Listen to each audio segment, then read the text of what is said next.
a teenage girl, trembled as she entered a Hong Kong police station in May 1999, claiming she was haunted by the ghost of a woman bound with wires and tortured to death.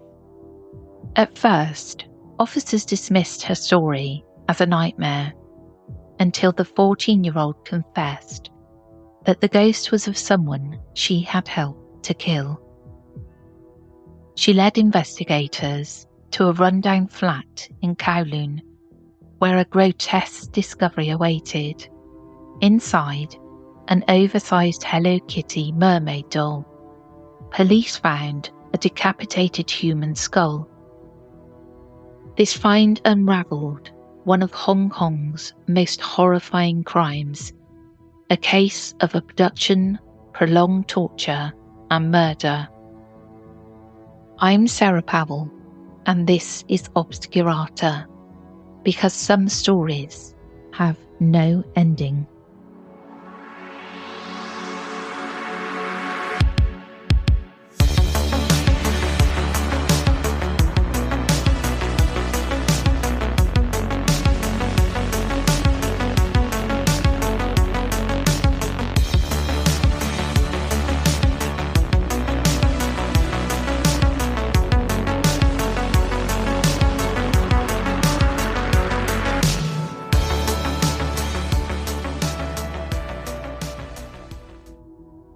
Fan Man Yi's life was troubled long before it was brutally cut short. Born in 1976 and abandoned as a child, she grew up in a girls' orphanage and fell into hardship as a teen. By her teenage years, Fan developed a drug habit and turned to sex work to survive. Despite these struggles, by age 23, she was trying to rebuild her life. She'd kicked her drug addiction, left sex work to become a hostess at a nightclub, and even bore a son in 1998, determined to provide him a better future. But Fan's past kept her tied to dangerous circles. Among the regulars she encountered in the nightlife underworld was Chan Man Lok, a triad member and pimp, who would soon entangle her in a fatal ordeal. Chan Man Lok was a 34-year-old thug affiliated with the Wo Shing Wo triad, known for dealing drugs and a history of violence. He became acquainted with Fan Man Yi through Hong Kong's seedy nightlife, often paying for her services. Early in 1999, Fan made the fateful mistake of stealing Chan's wallet, which contained about 4,000 Hong Kong dollars, equivalent to about 5,000 US dollars. When Chan realised the theft, he demanded not only his money back, but an additional 10,000 Hong Kong dollars in compensation. An impossible sum for Fan. She did return the stolen cash, but needed time to gather the rest. Chan was unwilling to wait. On the night of March 17, 1999, he sent two henchmen, 21-year-old Luang Wai Lung and 26-year-old Luang Xingchu, to abduct Fan from her apartment in the city's Kwai Chung district. Accompanying them was Chan's 14-year-old girlfriend, Ah Fong, who had herself been drawn into his orbit. The group dragged Fan from her home and delivered her to Chan's apartment on the 3rd floor of Old Tenement at 31 Granville Road in Tsim Sha Tsui, a bustling neon-lit neighbourhood that would soon hide a month-long nightmare behind closed doors. What began as Chan's plan to force Fan into sex work to repay her debt quickly morphed into something far more sadistic. Fueled by methamphetamine and sheer cruelty, Chan and his accomplices kept Fan Man Yi captive in the cramped flat for over a month, subjecting her to continuous torture. The apartment's windows were covered with wooden boards to muffle her screams. Inside, the gang turned Fan Li's life into a living hell. Her captors devised ever more grotesque torments as days went by. Despite the unimaginable pain, Fan Man Yi clung to life for several weeks. Her captors, however, offered no mercy or medical help, only occasional doses of methamphetamine, which they forced upon her, presumably to keep her subdued, or as another twisted experiment. By April 1999, after a month of ceaseless abuse, Fan's broken body began to fail. She eventually slipped into a coma.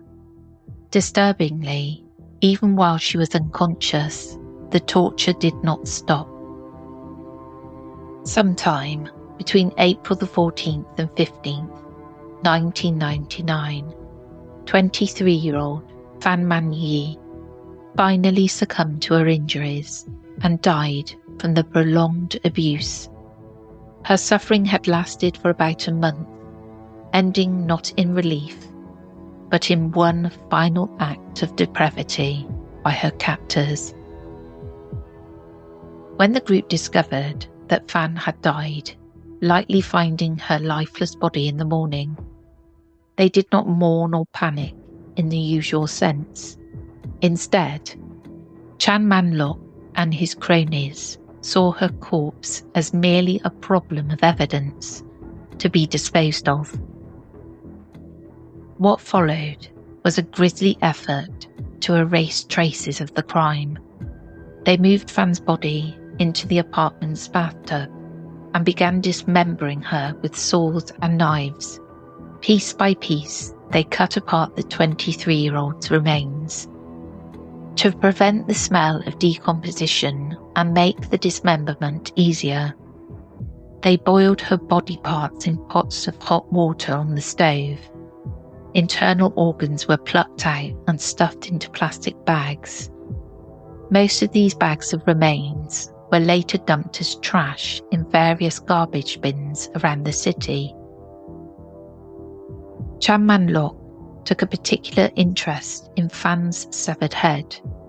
Using a simmering kerosene stove, he boiled the head until only the skull remained. The men then decided to turn a child's toy into the hiding place for Fan's remains. They fetched an oversized Hello Kitty plush doll, a cartoon mermaid character pillow that was in the apartment, and cut it open. Removing some of the stuffing, they shoved Fan's half-cooked skull inside the doll's head, then sewed it back up. Later, when pulling out strands of the victim's dissolved hair from the skull, Chan mockingly told the remains, "Don't be so depressed. I'll help you look good. Don't move. I'll dress you up." A chilling joke as he groomed the skull inside the toy. The level of mutilation and desecration was almost beyond comprehension. According to an account the accomplices would give later, Chan even suggested feeding some of the cooked human flesh to dogs, though it's unclear if they ever followed through on that idea. By the end, very little of Fan Man Yi's body remained at the crime scene, only the ghastly Hello Kitty doll concealing her skull, a few internal organs left in plastic bags, and a single tooth. The killers likely believed that without a complete body, a murder charge might be hard to substantiate, if the crime was ever discovered at all. For a month after Fan's death, It seemed the trio might get away with their crimes. No one had reported Fan missing, perhaps due to her marginalised social ties and the perpetrators staying silent. But the youngest participant, Ah Fong, could not escape what she had seen and done. In the weeks following the murder, the 14-year-old was racked with terrifying nightmares. She claimed that Fan Man-yi's vengeful spirit appeared in her dreams constantly, a bound, blooded apparition reliving its torment. The ghostly visits grew so frequent and horrifying that Ah Fong became convinced Fan's restless ghost was haunting her waking life as well. Consumed by fear and guilt, the teenager decided the only way to end her torment was to confess everything to the authorities. In May 1999, about a month after the murder, Ah Fong walked into the Simsha-si police station and revealed the unbelievable tale. Initially, she spoke of nightmares and a ghost, which earned skepticism from the police. But as she continued, she provided chillingly specific details of a real crime, describing how a woman had been kidnapped, tortured, and killed in a nearby flat. She admitted she had taken part in these acts alongside 3 men. This stunning confession made the officers take her seriously. Guided by the girl's information, investigators accompanied Ah Fong to the apartment where Fan had been held. There, on May 24th, 1999, the police made a shocking find. The oversized Hello Kitty doll was still in the apartment, and inside it, they discovered the decapitated human skull, exactly as the girl had described. They also recovered a bag containing a few rotted internal organs and a single tooth, the only other physical remnants of Fan Man-yi's body. It was now grimly clear that a brutal homicide had occurred. The crime scene, even after cleanup, spoke to the savagery of Fan's final days. With Ah Fong's testimony and the physical evidence in hand, Hong Kong police rapidly moved to arrest the suspects. Chan Man Lok, the ringleader, was found living in another apartment in late May 1999. In the early hours of May 28th, SWAT officers stormed into Chan's residence and apprehended him. Chan's wife, who was present, was initially held on suspicion of involvement, but authorities soon released her after determining she had no part in the crime. The other 2 accomplices, Luang Shi-chu and Luang Wai-lun, were also targeted. News of the Hello Kitty murder had leaked to the media. An article in a Maku newspaper had already begun reporting on the case, which spooked one of the culprits. Luang Wai-lun fled Hong Kong upon hearing the news, attempting to hide in mainland China.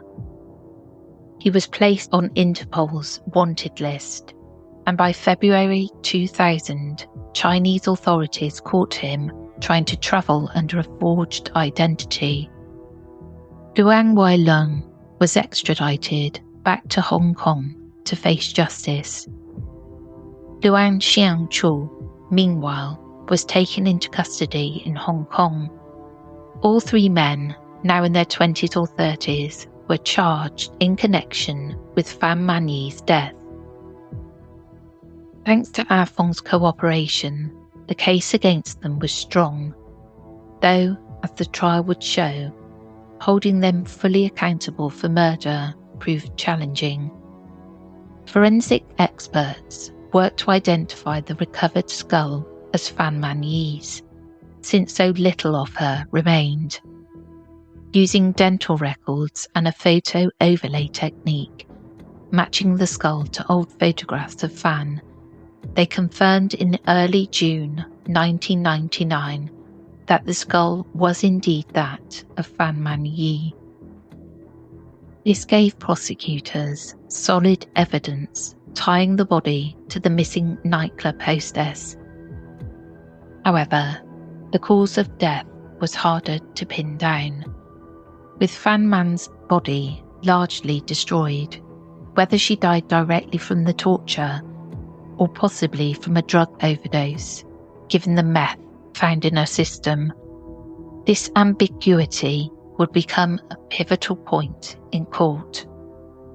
The trial opened in October 2000, and Hong Kong was riveted by the horrific details that emerged. Crowds packed the courtroom as graphic testimony was given about Fan's ordeal. Ah Fong, the teenage accomplice turned witness, took the stand to describe in detail the abuses she had seen and participated in. In exchange for her crucial testimony, the court granted her immunity from prosecution. Thus, the 14-year-old girl, whose ghostly visions had revealed the crime, did not face charges, but her honesty was key to convicting the others. After a weeks-long trial, on December the 7th, 2000, the verdict was delivered. All three men were convicted of manslaughter, culpable homicide, rather than murder. The jury of 9, 8 men and 1 woman, reached this verdict by a 6-3 vote. It hinged on the nuance that prosecutors could not prove intent to kill beyond a reasonable doubt, largely due to the destroyed remains. The jurors believed the trio had undoubtedly caused Fan's death through extreme abuse, but because evidence couldn't show whether Fan died from the injuries or a possible overdose, they stopped short of labelling it outright murder. In essence, the court accepted that Fan's death was a result of torture, even if an unintentional consequence of it. Notably, during the trial, the accused denied that they had murdered Fan. Chan and Luang Chi-chu each claimed that Fan had died unexpectedly, implying perhaps a drug collapse, and that in panic they only dismembered her body to dispose of it. However, they did not deny the dismemberment or their role in the abuse leading up to her death. The jury's verdict reflected this grim logic. When it came to sentencing, however, the judge showed little mercy. Justice Peter Nguyen, who presided over the case, condemned the sheer brutality on display. He sentenced Chan, Luang Shi-chu and Luang Wai-lun each to life imprisonment, with the possibility of parole after 20 years. In court, the judge expressed the city's horror at the crime, stating, "Never in Hong Kong in recent years has a court heard of such cruelty, depravity, callousness, brutality, violence and viciousness." His words underscored how deeply the case had shocked the community. Psychiatric evaluations of the three men painted them as remorseless sociopaths. Reports indicated that none of the killers showed any remorse for what they had done. Indeed, they smirked through portions of the trial, reinforcing the impression of their callousness. The public and press dubbed the trio the Hello Kitty Killers, as the cute iconic doll would forever be associated with their awful deeds. The teenage witness, Ah Fong, was too young to face legal punishment under the immunity deal, but many wondered what lasting psychological scars she would bear.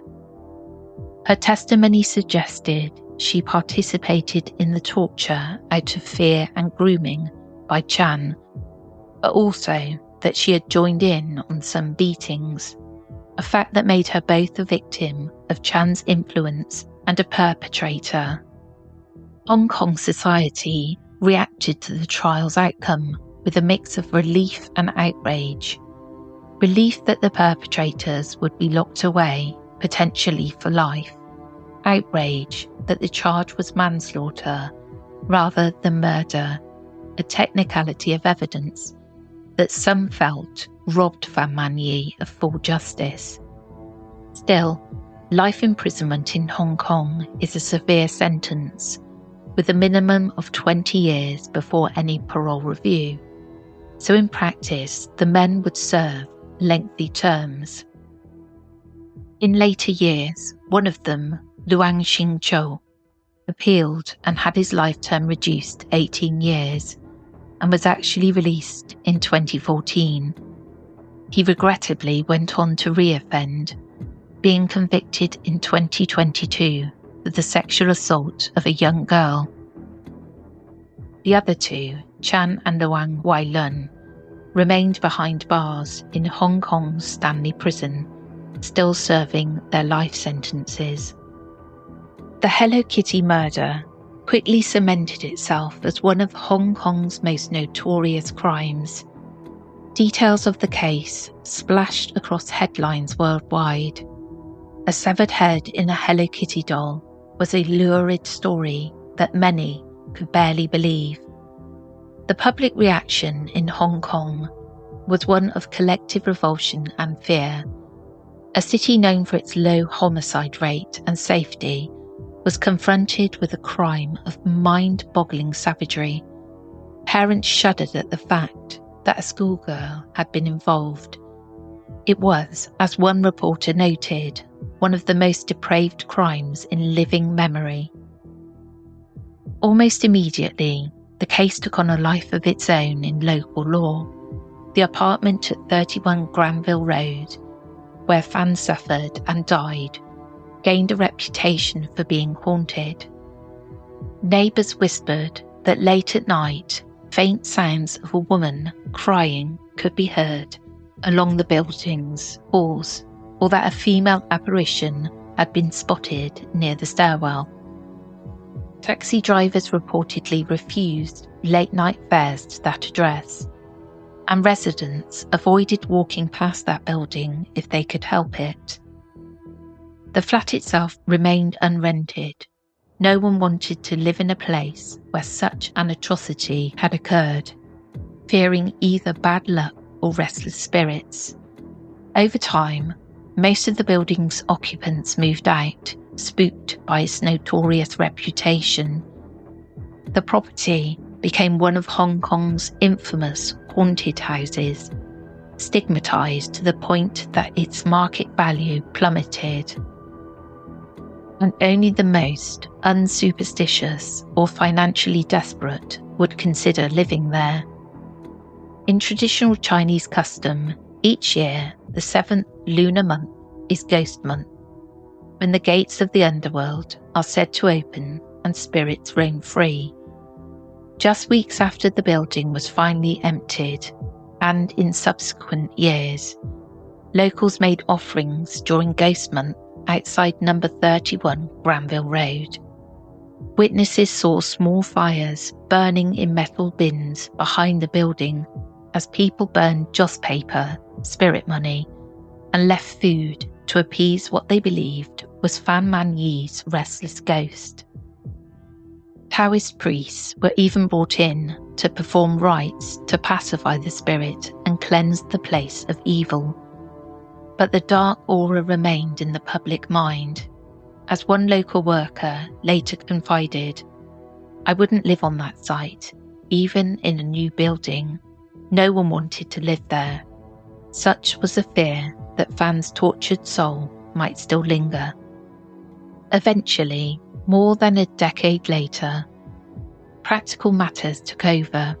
In 2012, the owners of the Granville Road property, unable to rent units and burdened with its infamy, decided to demolish the entire building.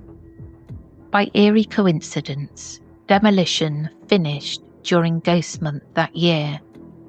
Many noted how fitting it was that the Hello Kitty building fell at a time when the spirits were said to roam, as if symbolically laying fans' ghosts to rest. A hotel was constructed on the site a few years later, a modern establishment aiming to erase the past. Yet, even then, acknowledgements of the tragedy were made. The new hotel's lobby features 3 Buddha portraits, placed as a memorial and a blessing, a nod both to respect for the victim and a spiritual safeguard to ensure no angry ghosts remain. Locals still refer to the hotel as being on the Hello Kitty site, proof that some memories do not fade easily. Fan Man Yi's remains were finally given a proper ceremony after the trial. Her skull, the only part of her body recovered as evidence, was kept in the mortuary until appeals were exhausted and then quietly returned to her family, the same family that had abandoned her decades earlier and cremated.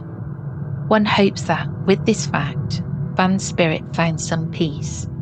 Her young son, who was just a baby at the time of her death, received her necklace and a few personal belongings salvaged from the apartment.